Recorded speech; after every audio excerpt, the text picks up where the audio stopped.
I think that coronavirus opened our eyes to what a socialism society functions like. You know, one person in authority can now shut down your business, make you stay at home, make you believe that you can infect everybody around you. And with the end result, you could lose your business because of the economic burden of that, not having any income, and then the need for you to need assistance to feed you and help pay your bills. Um, to me, it was a exercise on losing our liberties in a country that's totally based off of life, liberty, and the pursuit of happiness.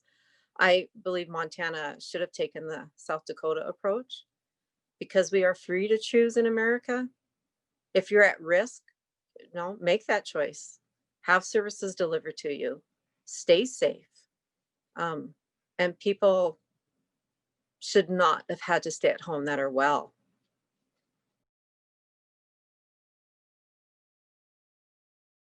I don't believe that mail-in ballots was the best way to go for our election. I believe that you should have been able to request a ballot, which is what absentee ballots are about, or come and vote in person. Many people voting in person is, did I lose you? There we go. Voting in person is like something that people really enjoy doing, and we've taken that away from them. I also believe that when you request a ballot, it eliminates that question of our dead people voting, or people that moved away voting, or out-of-staters double voting.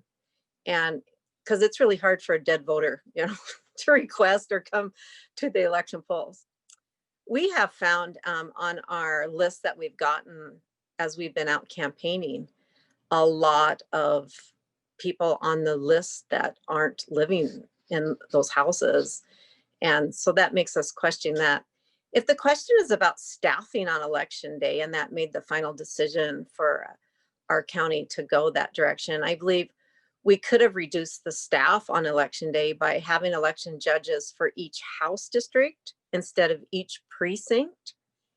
Because some House districts have only one precinct, which would put 3 people at the table. Why one of our House districts in Cascade County has 9 precincts. So that would have 27 people that would have to do those precincts.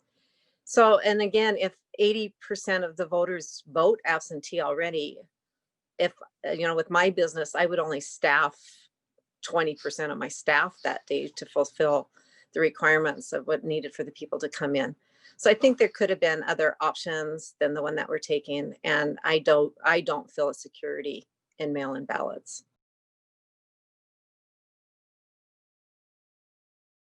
Once we eliminate property tax completely and can own our own property, and the elderly on fixed incomes who have paid off their mortgages feel secure in their homes, that they own them without a tax burden every day, you can talk to me about sales tax at that point in time.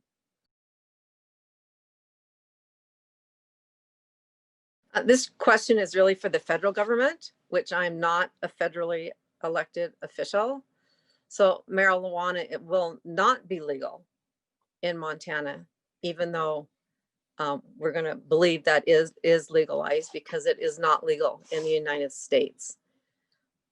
Federal enforcement can come and arrest you at any time, take away your guns. There's just some ramifications for that. I believe if this initiative were a bill presented to the legislature during this session, it would come out with any of the committees written in a complete different way. I believe the way it is written, it's unconstitutional, and it will have many legal actions taken against it. Well, for one thing, since the Affordable Care Act, I wish I could afford health care.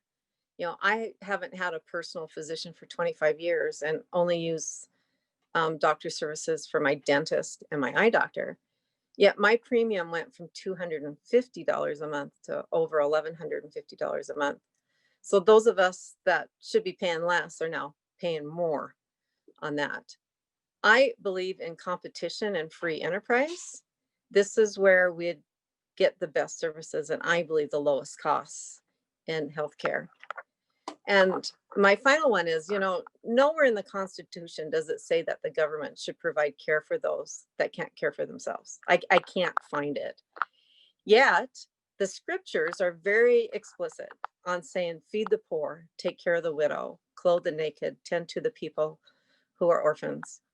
But then we would be mixing church and state. So my philosophy is let the churches do what they're designed to do and let the role of government stay focused on why we have a government.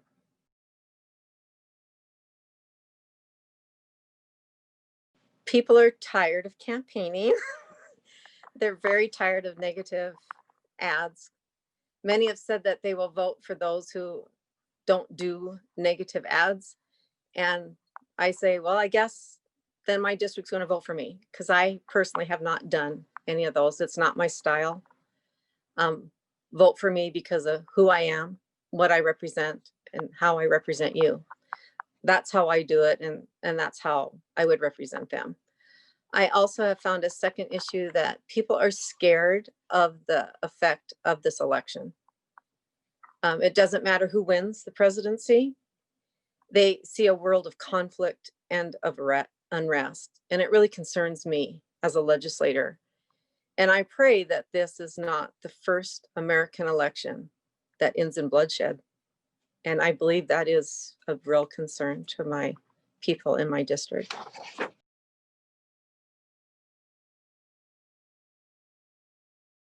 Being the incumbent comes with experience in legislation that you have no idea when you walk into what you don't know and what you need to know. So having those 4 years behind me, I believe, is an asset to House District 22.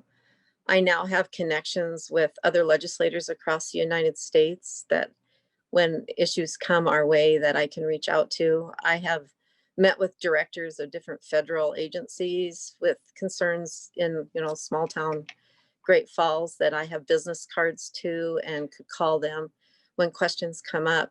So all those experiences come with me being House District 22's legislator. I have walked the streets, talked to the people. When legislation comes up, I am able to look in my notebooks and come back to them and say, help me with this or help me with that, and have that relationship already built with the community. With that, I think they get a very good representative who wants to hear their stories and wants them to help me be a better legislator because they're the experts in the field. I will come to them when legislation comes their way. And because that's my attitude, I'm willing to listen to everybody that lives in my district. And then I just pray that I do the best job possible for them and that we have really good legislation come out of the sessions that we are a part of. And I would really just like to ask people to vote for me and trust in me and keep that communication open because it's crucial in being a representative. I want to represent the people.